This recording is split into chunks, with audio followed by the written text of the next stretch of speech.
everyone, and welcome to another True Crime Tuesday.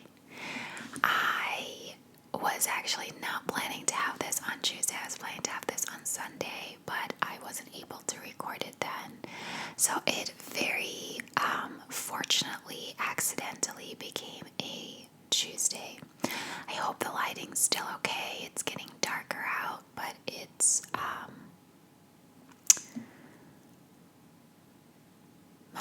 looking kind of okay, my viewfinder. I hope it's alright. So yeah, I just want to get into the case today.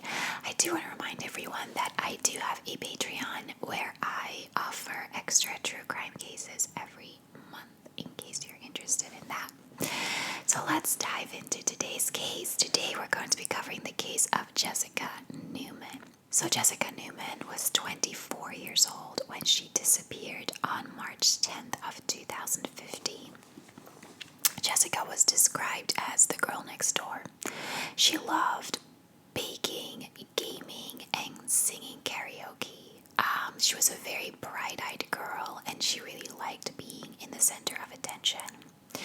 Jessica was also a teenage mom. She had her first son when she was only 16, and her second son, I'm not sure how old she was, but she was definitely younger than 20, so 18 or 19, I think.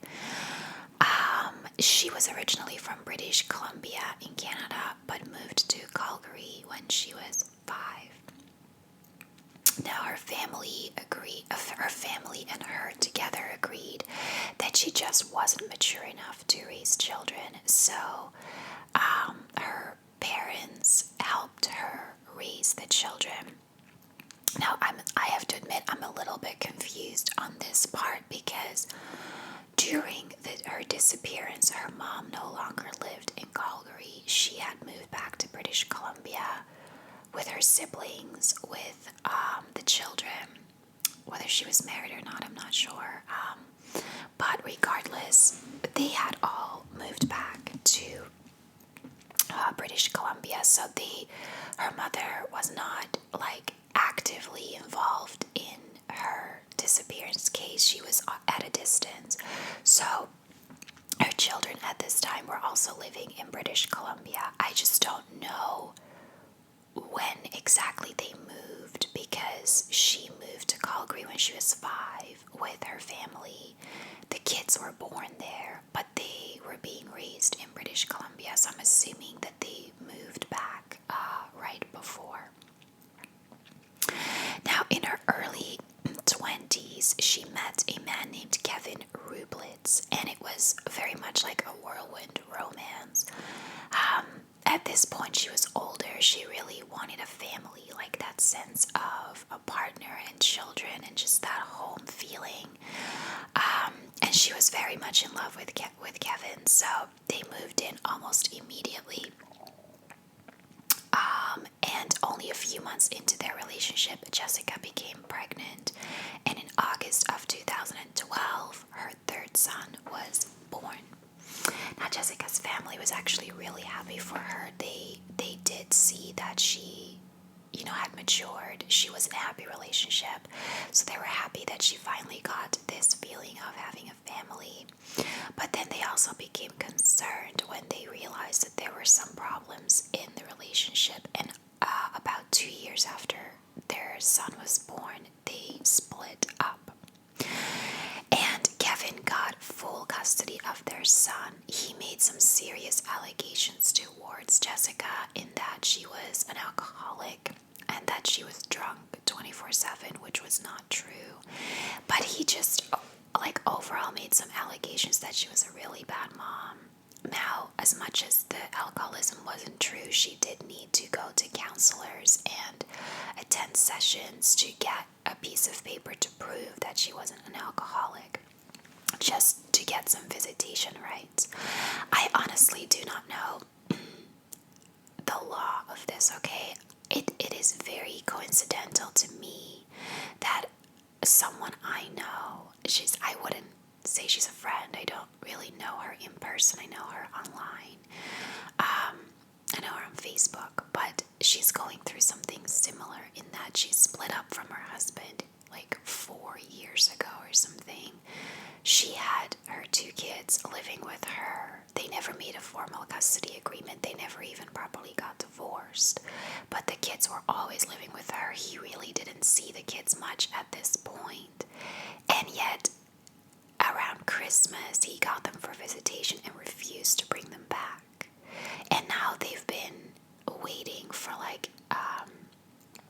court hearings to decide on custody. But in the meantime, she's allowed to have them for a couple of days, but she's not allowed to have them back full time. They full time are with him. And this is something that I don't understand. I'm like, because one parent refuses to bring back the children, does that automatically make them allowed to have custody? I would think it's the opposite. And I don't know really the details behind it, but it seemed to be a similar situation in this case. Kevin decided to tell the courts that she was a bad mother, and he was just allowed to have custody, no questions asked, and she had to work really hard to get even visitation rights back. Now, having said that, she did have a very unstable home life. She was staying at friends' couches. She didn't really have a permanent address. She was unemployed, which of course factored into it. That's not the case in my friend's situation, by the way, or the girl I know. But in her case, that was definitely the case. She worked really, really hard on getting a stable home life, and she got a job. She was working as a waitress in a restaurant, and one of her friends, a man named Michael Hahn, offered to let her live with him. He had a basement that he converted into like a little apartment style thing and said, you can live here. He was 30 years older than her. He admitted at first to having a crush on her, but that later on the relationship turned more into a father-daughter type relationship. And it gave her a stable home to live in. Jessica had also started dating a new man, a man named Ryan Chamberlain. Ryan was really good for her. Her mother really liked him. He had a little boy around the same age as Jessica's son. He was in a very similar situation to her, but from the dad's side. So he was also going through a custody battle with his ex. And he knew how to raise children. He was very good with them, very disciplined. And him and Jessica could really talk and give each other like helpful tips and hints on how to deal with the situation they were in. Now, on March 10th, 2015, Ryan dropped Jessica off at home in the morning before he went to work. This was routine. They would spend almost every Sunday at his place. She would stay the night, and then on Monday morning, he would drop her off at home on his way to work. And then Michael, her roommate, dropped her off at work around 4 p.m. And she was working a late shift that night. I think it was 4 p.m. She got off work at 9, so it wouldn't have been a very long shift, but I'm pretty sure he said it was 4 p.m. Now, he was expecting her to come home around 10, as she usually did, but she did not make it home that night. The next day, she had a very important court hearing where they were going to decide on a 50-50 custody split, so she would get her son half the time with her. And she was very excited about that. She worked so hard to get that done. She was not going to miss that, but she did not show up for it. At first, Michael thought, look, maybe she stayed over at a friend's after work and then went to the court hearing, got really bad news, and decided she just didn't want to come home, didn't want to talk about it, and just stayed at a friend for a couple of days.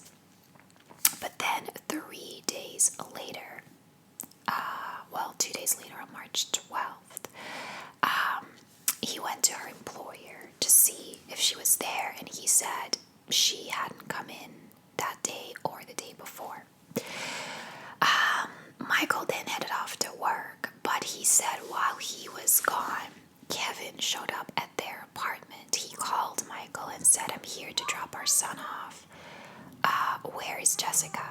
And Michael said, well, I don't know. I haven't seen her in a couple of days. And at this point, Michael just got concerned and called police.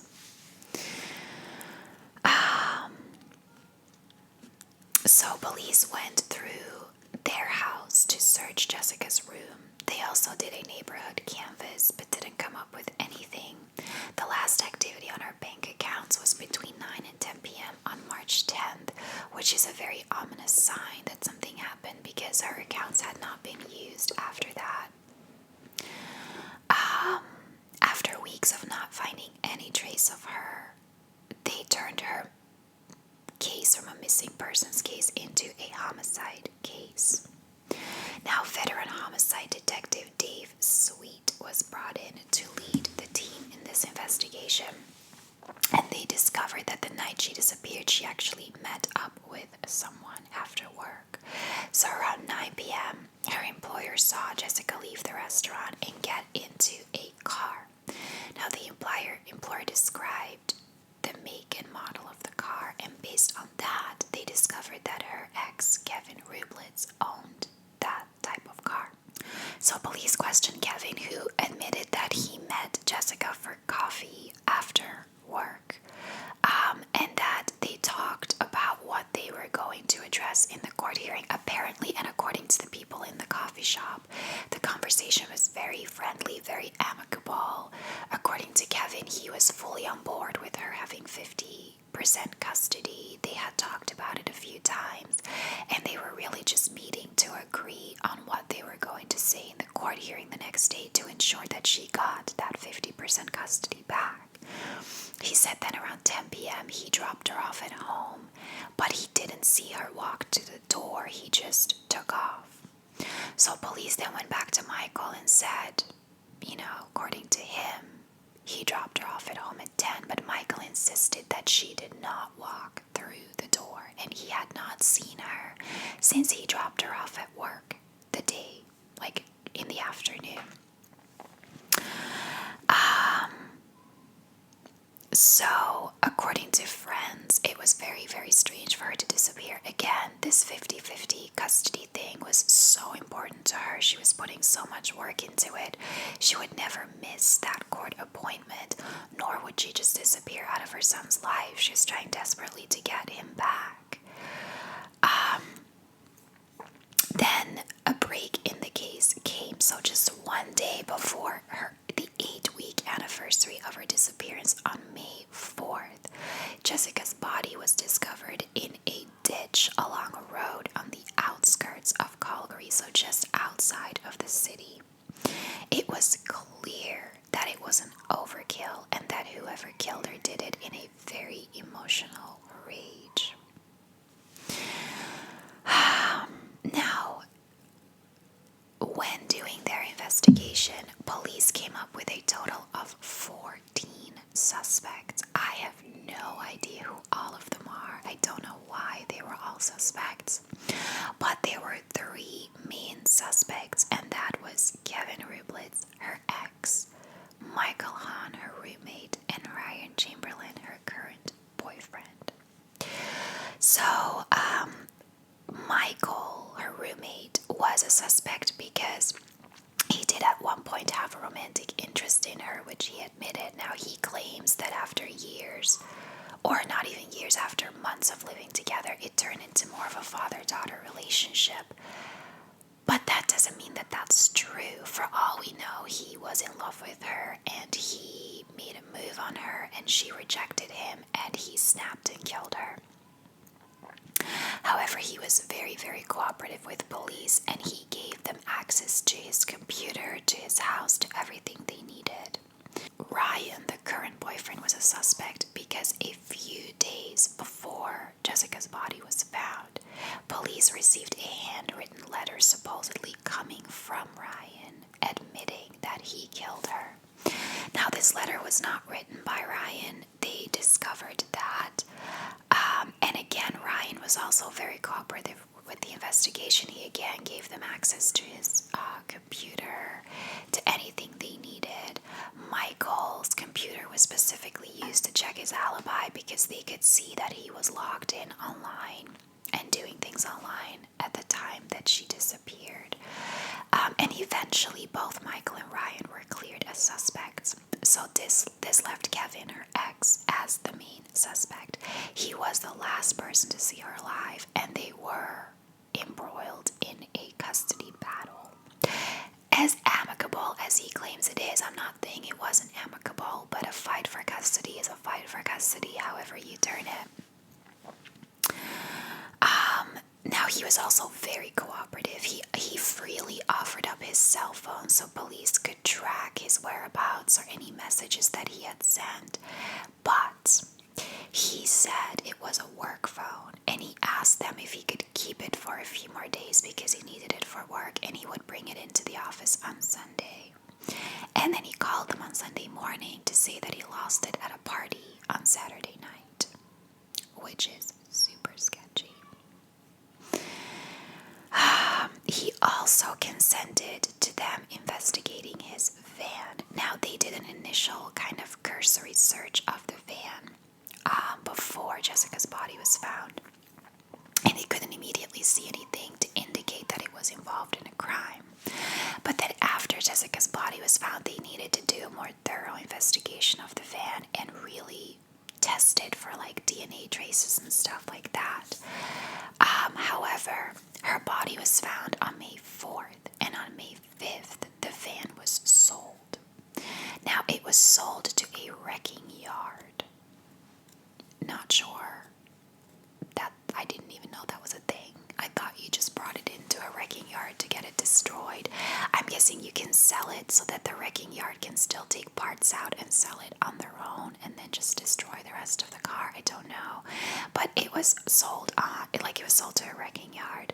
Fortunately, police were able to locate it and do a search on it, but it's, again, super sketchy that he owned this van, and as soon as her body was found, like the next day, Kevin sold the van. You know? When they did an investigation of the van, they found a lot of Jessica's blood, and it was clear that it had been cleaned up because to the naked eye you could not see it. It was only visible when they held it under blue light. So Kevin Rublitz was then arrested and charged with second-degree murder.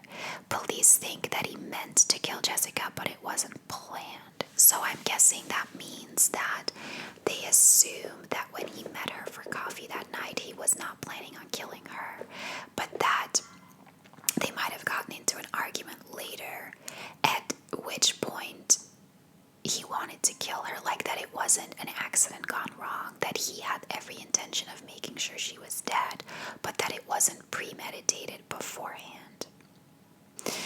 It took 2 years for his trial to start. Now, it came to light during the trial that while both Jessica and Kevin were seeing other people, they were also kind of still in a relationship. They were still having like romantic meetups and still texting each other a lot. They were kind of dating a little bit in secret. I don't know why. They wouldn't just get back together if they wanted to, but nobody seemed to know about it. But it was confirmed by their phone history, their calls, and their like text messages that they were definitely dating. Now, based on their texts sent that night, it appears that after they met up to discuss this court hearing the next day, they had planned to have like a little romantic rendezvous after that. It's not entirely clear what happened after that, so Kevin's story is that he dropped her off at 10 p.m. that night. She gave him a kiss on the cheek, which stirred up some emotions in him, and he decided after that to go for a long drive to account for his whereabouts after she went missing. That story doesn't really make sense if you know that they were secretly dating, because the kiss on the cheek I don't think would stir up necessarily more emotion than if you're already sleeping together anyway. And they were. But that's what he said. Now, Kevin's defense attorney, and I found this very interesting, said in his argument that Kevin's mother also had access to the van and didn't particularly like Jessica. So it's also possible that she killed him. I don't understand this. I don't know if Kevin's mother asked them to say this. I understand that it's a tactic to put doubt in the jury's mind and say you can't say without a reasonable doubt that he did it because his mother could also have done it. But say that they find him innocent, would police then not start looking into his mother and possibly prosecuting her? Like, I don't care what I did or what is going on. I would never give my lawyer permission to throw my mother under the bus. And that's exactly what he did. Now, the jury only needed 8 hours to deliberate, which sounds long, but is actually very fast. And Kevin was found guilty of second-degree murder. He was sentenced to life in prison with no possibility of parole until at least 17 years. Her family still does not know what happened, how she died, or in what circumstances. Kevin to this day has not admitted to killing Jessica. Jessica's mother followed everything from a distance but did attend the sentencing hearing. She came down to Calgary for that and said that he doesn't show any remorse. He never said he was sorry because he won't admit that he did it, but he also doesn't look like he's sorry. I saw that in the footage of him being walked in handcuffs from the police station to like a van. He was smiling, or at least had some kind of like a smirk type thing on his face. Like he just looked like he was not bothered and didn't really care what was going on. Jessica's mother said that the 2 boys that live with her are doing really well. She doesn't really talk about Jessica unless the kids bring up the conversation. She finds it very difficult to bring up that conversation with the children, but if they ask, she talks about it.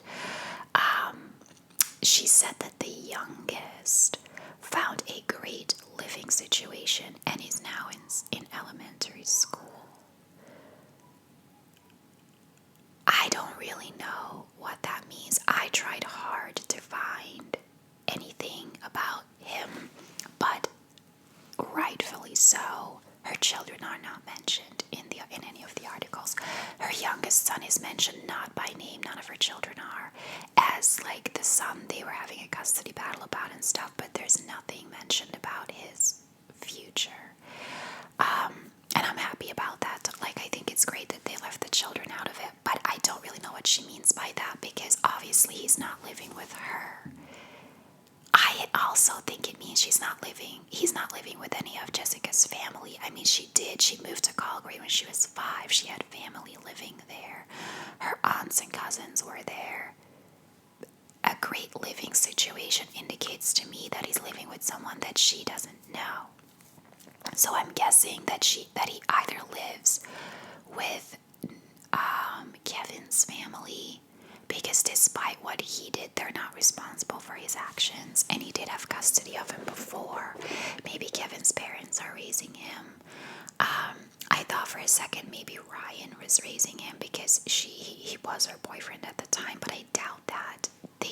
She didn't have custody of her son at the time she was dating him, and I don't think Child Protective Services or whatever it is in Canada would just give him to Ryan. I also can't imagine though that he goes into a foster home or is adopted, because if Jessica's mother is raising her 2 oldest children, I think she would take him in before she would allow him to be adopted by some stranger. I can't imagine that she wouldn't. I honestly find it strange either way that she didn't take him. This is why I'm thinking that he might be raised by Kevin's parents, because he wouldn't have really known Jessica's mother that well. She didn't live there. He didn't see her very often. As where Kevin's parents, if they were in the picture, he would have seen a lot. So that is what I think happened. I think he's being raised by Kevin's parents, but seemingly he's doing well, and he's happy. I dread to think of the day that he finds out his father killed his mother, which he inevitably will. But yeah, so that is all there is in this case. Thank you guys so much for watching. I'm hoping